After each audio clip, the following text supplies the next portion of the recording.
First, you'll start putting on some trees with masking tape.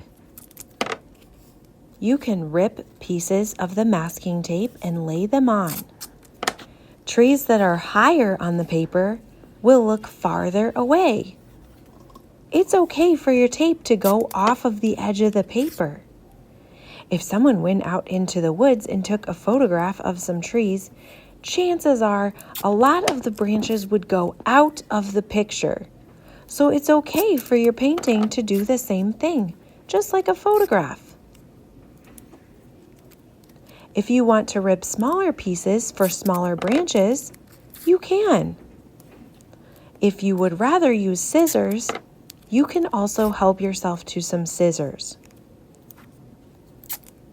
I like to put lots of branches separating out into smaller and smaller branches as I go up on the paper.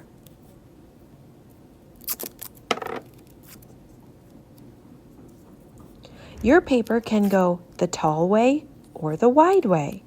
I chose to have mine going the wide way. Once you have all of your tape added to your paper, you can grab your watercolor supplies. You're going to need a large brush and also a pencil to draw on your horizon line over top of your trees.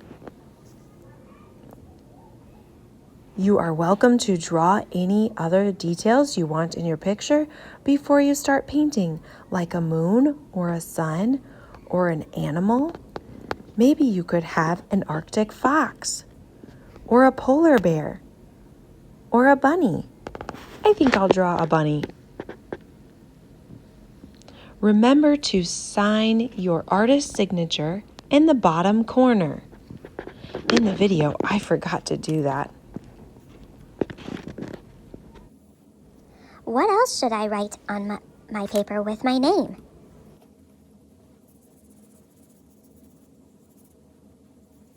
That's right, my class code. You might notice that I am painting in the sky with only water. This is a special technique called wet on wet watercolors. This is where a watercolor artist paints in the entire area that they're going to paint with just water to get the paper wet first. That way your paint is going onto a wet paper and it helps the colors spread out more evenly. It helps watercolor artists blend colors together to make them look a little bit smoother. I hope you can try it today. We are learning wet on wet watercolor technique. Can you say wet on wet? I am painting a sunset landscape, but you are welcome to paint in a nighttime picture or a daytime picture. You can use whatever colors you would like for your sky. When you are all done painting in your sky, also remember to paint some shadows for your trees. I'm going to use blue. I wonder if you've ever noticed that when you go outside on a snowy day or even a snowy night, sometimes the snow can look a little bit blue. It's like it's reflecting the sky or the colors of the atmosphere, and it's making the snow look blue or even shadows look blue. I forgot to do something while my paper was still wet. I'm going to make it look like a snowy picture by sprinkling on some salt. Only sprinkle a little bit of salt. If your paper has dried, just go over your paint with a wet brush to sprinkle on a tiny bit of salt. When you're done sprinkling on some salt, then you can paint your shadows. But if you're like me and you forgot, just go back and get it wet. If you did draw any animals, you can give them a shadow too. This is all we will get done for today. When you're done on day 1 with your painting, we will put it on the drying rack. Then next time we will remove the tape and see how our salt made a beautiful crystallized, snowy, frosty pattern in the sky with some beautiful texture. And we'll draw some details on our trees.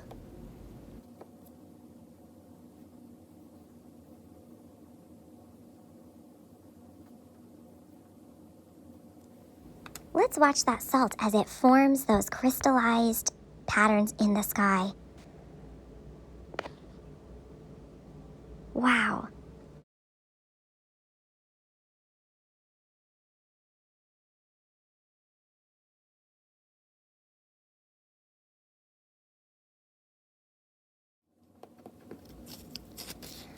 Once your paper is dry, we will remove all of the tape and reveal those white birch trees. Then we can add lots of texture to them. Carefully pick at the edge of the tape and then peel it up carefully. You might need to place your hand down on your paper to hold it still. If you accidentally tear your paper, we can put a piece of tape on the back to help hold your paper together. There we go. I'm going to show you what to do next on this other picture that I made so you can see a different design idea. I'm going to be using a large Sharpie, some colored pencils in different colors, and a tiny Sharpie. We will use these things to add texture and to make our trees look three-dimensional. There's the tiny Sharpie. That's the tiny one for tiny details.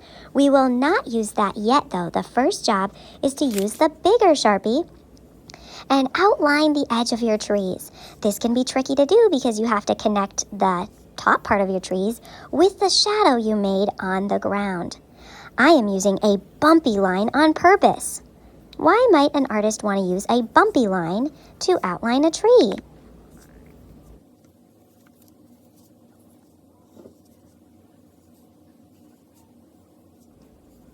You probably also noticed that I am adding those eye shapes for the branches that have broken off.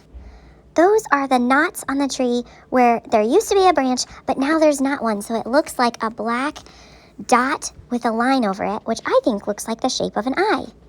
You probably also noticed that I'm adding lots of lines for the bark that is starting to peel away. Then I'm using the colored pencil. I'm using some blue and some gray to blend together some shadows on the trees. Then I will get a background paper and glue it on with a glue stick. Should I put it on the background paper or glue stick on the back of my project? If you said on the back of your project, that is correct. That way you'll be able to see how to get super close to the edge without the glue stick showing on the front of your work. We don't want the glue stick sticking out the sides of our project. All you need to do is go around the edge in a rectangle, then turn it over and carefully lower it down. You might notice that I also colored in the mountains in the background with a purple colored pencil. You do not have to have mountains, but you can if you want to. I also used the tiny Sharpie to outline some of my details, and I colored my fox.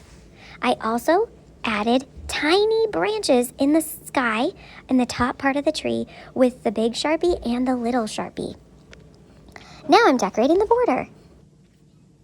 Hope you have fun on this. Can't wait to see the elements of art in your work.